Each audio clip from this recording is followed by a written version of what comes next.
Media మిత్రులకు నమస్కారం. ఈ పత్రికా సమావేశంలో సహచార మంత్రివర్గ సభ్యులు, planning commission vice chairman,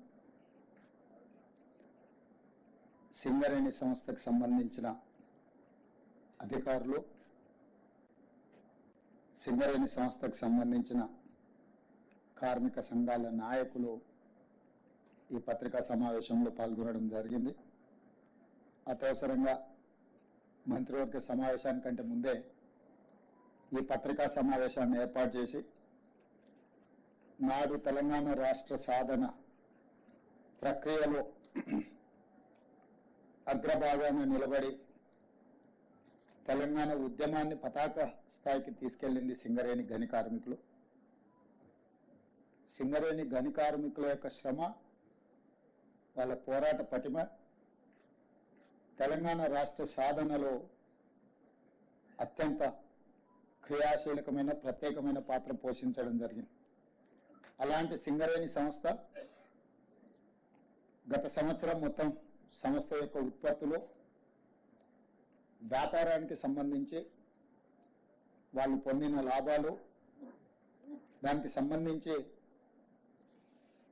Dasara ముందు ఈ లాభాలలో వాళ్లకు వాటాలను పంచడం ద్వారా సింగరేణి గని కార్మికుల యొక్క కుటుంబాలలో ఆనందాన్ని చూడాలన్న ఆలోచనతోని రాష్ట్ర ప్రభుత్వం, సింగరేణి సంస్థ యాజమాన్యం వాళ్ళకు బోనస్ ప్రకటించాలన్న ఒక మంచి ఆలోచనతోని ఈరోజు మా ఉప ముఖ్యమంత్రి బట్టి విక్రమార్క గారు ప్రతిపాదన తీసుకొని రావడం జరిగింది. వారి ప్రతిపాదన మేరకు సింగరేణి కార్మికులకు బోనస్ను ప్రకటించడానికి ఇక్కడ మంత్రివర్గ సభ్యులు, ఆ ప్రాంత శాసనసభ్యులు అందరం కూడా ఈ పత్రికా సమావేశంలో మీ ముందుకు రావడం జరిగింది. దీనికి సంబంధించి పూర్తి వివరాలను పాత్రికేయ మిత్రులకు వివరించాల్సిందిగా ఉప ముఖ్యమంత్రి బట్టి విక్రమార్క గారికి సూచన చేస్తాం.